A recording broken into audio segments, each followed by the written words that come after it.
नमस्कार दोस्तों, स्वागत है आपका हमारे चैनल गोविंद गोपाल में। फिर से एक बार दोस्तों इस वीडियो में बात करेंगे फिर से शिक्षा में मानदेय वृद्धि को लेकर। और आपको ये पता चल ही गया होगा कि प्रिंट मीडिया में छप चुका है कि 1.5 लाख शिक्षा मित्रों का मानदेय सरकार बढ़ाने जा रही है। ये बात सरकार ने कोर्ट में कही है। कल आपको पता था कि इस कोर्ट में सुनवाई थी और हाई कोर्ट के अवमानना के केस में सरकार ने अपना पक्ष रखा और कहा कि हम शिक्षा मित्रों का मानदेय बढ़ाने जा रहे हैं, जैसा आपने आदेश किया था उसके अधीन हमने एक कमेटी भी बनाई और उस कमेटी ने अगस्त में रिपोर्ट दे दी है। और उसी रिपोर्ट को ले जाकर हम अब वित्त विभाग को दे रहे हैं, क्योंकि 1.5 लाख शिक्षा मित्रों का मानदेय बढ़ाने में सरकार पर कुछ अतिरिक्त व्यय भार पड़ेगा, इसलिए उसमें इस विभाग की स्वीकृति भी हमें जरूरी है। और वो फाइल अब विभाग को जाएगी, उसके बाद हम जो है आपके आदेशों का पालन अच्छे से कर पाएंगे। तो कोर्ट से इसके लिए सरकार ने फिर से समय मांगा और सरकार को सीधे लास्ट चांस देते हुए 1 महीने का समय दिया। कोर्ट में 18 दिसंबर इसकी डेट लगाई गई है अगली, और कहा गया है कि आगामी सभी जो केस सुने जाएंगे इससे संबंधित 4-5 केस है, सबको कनेक्ट करके 28 तारीख को जोड़ दिया है। अब 28 तारीख को फाइनल सुनवाई हो जाएगी कि सरकार ने शिक्षा मित्रों के लिए कुछ किया है या नहीं किया है। तो अब लास्ट पैरामीटर शिक्षा मित्रों के लिए तय किया जा सकता है कि 18 दिसंबर तक शिक्षा मित्रों के लिए कुछ ना कुछ अच्छी खबर जरूर मिलेगी। सरकार हो सकता है कि 28 दिसंबर तक तो मानदेय बढ़ाकर अपना जो है जवाब कोर्ट में दाखिल करते और कह दे कि देखिए आपके आदेश का पालन हो गया है, आपने जैसे कहा हमने मानदेय बढ़ा दिया है, कोर्ट केस वहीं पर खत्म और केस फाइनल। या फिर हो सकता है कि सरकार वहां भी कुछ समय मांगे कि अब हमने इतना कर दिया है या इतना कर सकते हैं, लेकिन ऐसा उम्मीद नहीं लग रही है। आगे ऐसा नहीं हो सकता है क्योंकि अवमानना का केस है, उसके बाद सीधे कार्रवाई कोर्ट करेगा, जो इस कार्रवाई से सरकार बचना चाहेगी। तो 18 तारीख लास्ट हो सकती है शिक्षा में मानदेय वृद्धि को लेके। तो अच्छी खबर है, पॉजिटिव तो रहना पड़ेगा। अच्छी जो कहते आते हैं अब तक कि अब तक कुछ नहीं हुआ है, कुछ नहीं होगा, कम से कम इतना तो हुआ। कमेटी भी बनी है, रिपोर्ट भी बनी है और वित्त विभाग को भी गई है, जो जिस पर ही सरकार फैसला लेगी। बाकी संगठन देखिए, संगठन ने आज तक ये नहीं बताया कि किस तरीके से आपका काम हो रहा है। कमेटी की रिपोर्ट बन भी गई, कमेटी की रिपोर्ट विभाग को पहुंच भी गई, और जबकि संगठन माननीय शिक्षा मंत्री जी की बैठक तक ही सीमित रहे कि उनके द्वारा जो फाइल है वो माननीय मुख्यमंत्री जी के टेबल पर पहुंच गई है। अब बेसिक शिक्षा मंत्री की जो फाइल है वो टेबल पर पहुंचेगी या वित्त विभाग से जो फाइल तैयार होकर उनके टेबल पहुंचेगी, किस फाइल से शिक्षा मित्रों का मानदेय बढ़ाया जाएगा कुछ नहीं बताया। हो सकता है सभी चीज़ों को समाहित करते हुए एक अंतिम बैठक और की जाएगी माननीय मुख्यमंत्री जी की अध्यक्षता में। जो विभाग के बेसिक शिक्षा विभाग के उच्च अधिकारी हैं उनके साथ बैठक की जाए और तब पता चलेगा कि शिक्षा मित्रों का मानदेय कितना बढ़ाया जा रहा है। जैसा कि आप सब जानते हैं कि शिक्षा मित्रों को 11 महीने का मानदेय दिया जाता है, 10,000 रुपये प्रति माह दिया जाता है। 1 महीना जो है उनको मानदेय नहीं दिया जाता है, भले ही वो 15-15 दिन बट गए हैं, क्योंकि 15 जून के बाद अब 16 जून से स्कूल खुलते हैं, लेकिन 1 महीने का मानदेय उन्हें नहीं मिलता है। हम विचार कर रहे हैं कुछ ऐसे तरकीब पर जहां पर आपको उस 11वें महीने के बाद 12 महीने का भी मानदेय मिल जाए और सरकारों को भी कोई परेशानी ना आए। मैंने ऐसे सोचा है कि शायद अगर ऐसा हो जाए तो शायद इस समस्या से भी छुटकारा पाया जा सकता है और सरकार को भी इसमें कुछ संबंधित जो कानूनी अड़चन है वो भी नहीं होगी। वो क्या है उसको लेके हम बाद में आपसे विस्तार से बात करेंगे।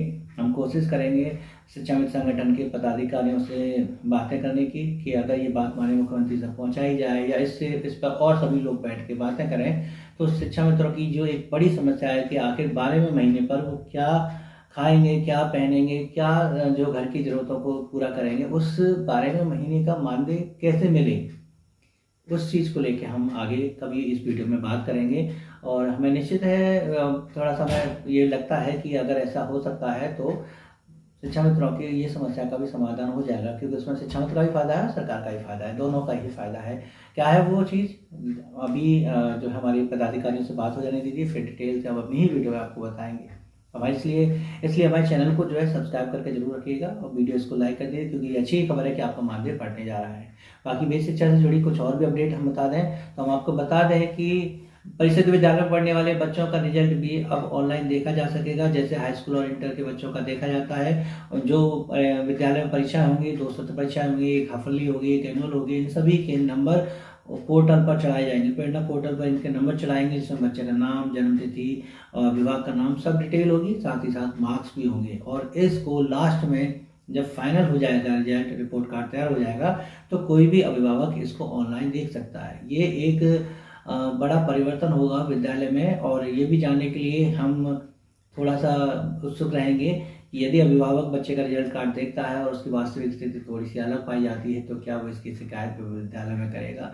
क्योंकि आप जानते हैं कि जिस तरीके से कक्षा 8 तक के किसी बच्चे को फेल नहीं किया जा सकता है, तो उसी हिसाब से उसके सतत आकलन पर जो परीक्षा में परिणाम दिया जाता है, उसकी वास्तविक स्थिति पर जो परिणाम के बाद अंक दिए जाते हैं, जब वो ऑनलाइन पोर्टल पर शो होंगे तो अभिभावक क्या उससे अपने बच्चे का स्तर समझ सकेंगे। क्योंकि अभिभावक को चाहिए कि वो बच्चा बस लिख सके और बोल सके, लेकिन परिषदीय विद्यालय के बच्चों का जो मूल्यांकन होता है वो सार्वभौमिक विकास पर होता है कि बच्चा अंदर से भी कितना विकसित हुआ है, उसके हर चीज़ पर ध्यान दिया जाता है। तो क्या अभिभावकों को वो चीज़ समझनी चाहिए। देखेंगे कि इससे आगे जाके समस्याएं खड़ी हो जाएंगी या फिर ये एक अच्छी पहल है, एक अच्छा जो है कार्य सरकार के द्वारा किया जा रहा है ताकि विद्यालय की अच्छी गुणवत्ता को और सुधारा जाए।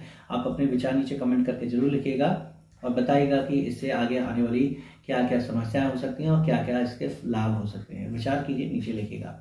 और लास्ट एक अपडेट हम बताता हूँ 69,000 शिक्षक भर्ती को लेके कि 69,000 शिक्षक भर्ती का कोर्ट केस भी सुप्रीम कोर्ट में चल रहा है। 19 तारीख इसकी लास्ट डेट थी, लेकिन 20 तारीख इसकी कर दी गई है। अब 20 तारीख यानी आज के ही दिन सुप्रीम कोर्ट में फैसला सुनाया जा सकता है। हाई कोर्ट के द्वारा जब ये कहा गया कि 69,000 शिक्षक भर्ती में आरक्षण के नियमों का सही तरह से पालन नहीं किया गया है, तो आरक्षित वर्ग को इसका फायदा हुआ और एक नई सूची जारी करने का हाई कोर्ट ने आदेश दिया। लेकिन अनारक्षित वर्ग इसको लेकर सुप्रीम कोर्ट चला गया और सुप्रीम कोर्ट में उन्होंने केस डाल दिया है। सुप्रीम कोर्ट में अब सुनवाई होगी और पता चलेगा कि आरक्षित और अनारक्षित वर्ग में किसकी जीत होती है। और यदि हाई कोर्ट के आदेश को बहाल किया जाता है तो फिर से एक और सूची बनेगी जिसमें उन्हीं आरक्षित वर्गों को भी शामिल किया जाएगा। इससे कई ऐसे शिक्षक जो अभी तक जॉब कर रहे हैं उसी भर्ती से शायद उनको बाहर होना पड़ेगा। ये सरकार की जिम्मेदारी होगी कि कैसे उस व्यवस्था को बनाएंगी, क्योंकि एक बार जो नौकरी कर लेते हैं उनको अगर नौकरी से निकाला जाए, छोड़ा जाए तो काफ़ी समस्याएं आ जाती हैं। भले ही शिक्षा मित्र इसमें अपवाद रहा है कि शिक्षा मित्र भी 3 साल नौकरी करने के बाद, सरकारी नौकरी करने के बाद फिर से मानदेय वाली नौकरी पर आ गया है। तो ये बात रहेगी कि सुप्रीम कोर्ट शायद हाई कोर्ट के ऑर्डर को बहाल करे या फिर एक नया आदेश ऐसा जारी करे जिसमें किसी का भी नुकसान ना हो। क्योंकि सुप्रीम कोर्ट के द्वारा ज़्यादातर ऐसे ही आदेश दिए जाते हैं जहाँ किसी का ज़्यादा अहित नहीं होता है। और एक और लास्ट अपडेट संबंधित है सिर्फ सामान्य जानकारी से कि जैसा कि आप देख रहे हैं कि अब शादी के कार्ड भेज के भी मोबाइल को हैक किया जा रहा है और भी कई तरीके आते हैं। जब भी कोई नई योजना सोशल मीडिया पर आती है तो साइबर ठगी वाले उसी को अपना लेते हैं, चाहे वो किसान निधि का मैटर हो, चाहे वो अभी शादी का सीजन चल रहा है इसका हो, चाहे वो जो आयुष्मान कार्ड वाले हैं उसको लेके हो। यानी जैसी योजना होती है जो ट्रेंड में होता है उसी को वो टारगेट बना लेते हैं और उसी से संबंधित लिंक भेज देते हैं और आम व्यक्ति उसको खोल लेता है। उसके फ़ोन में एक ऐप डाउनलोड हो जाता है जिसकी वजह से उसका सारा एक्सेस उनके पास पहुंच जाता है और वो आपके फ़ोन की सारी डिटेल, आपके कॉन्टैक्ट नंबर, आपका अकाउंट नंबर सब कुछ लेके उसका आपके अकाउंट से पैसे निकाल लेते हैं। तो इन चीज़ों में सबसे सामान्य जो बात है वो ये है कि किसी भी तरीके से कभी भी अननोन लिंक पर क्लिक ना करें और क्लिक भी करें तो लिंक को ज़रा ध्यान से पढ़ें। लास्ट में उसके .apk नहीं होना चाहिए। .apk वाली फाइल को कभी भी डाउनलोड ना करें। इसके लिए तो सबसे अच्छा प्ले स्टोर होता है। अगर आपको कोई ऐप डाउनलोड भी करना है तो प्ले स्टोर पर जाइए, वो सिक्योर्ड है, वहाँ से ऐप डाउनलोड कर लीजिए। लेकिन कभी भी लिंक से किसी भी ऐप को डाउनलोड ना कीजिएगा, ना ही किसी लिंक में यदि लास्ट में .apk लिखा है तो उसको डाउनलोड मत कीजिएगा। इस तरह से आप साइबर ठगी से काफ़ी हद तक बच सकते हैं। तो बस ये थी अपडेट और हम ऐसी अपडेट देते रहेंगे। प्लीज़ वीडियो को लाइक कीजिएगा, शेयर कीजिएगा, चैनल पर हैं तो चैनल को सब्सक्राइब कर लीजिएगा। मिलेंगे आपसे अगली वीडियो में ऐसी कुछ नई अपडेट के साथ। तब तक नमस्कार, जय हिंद।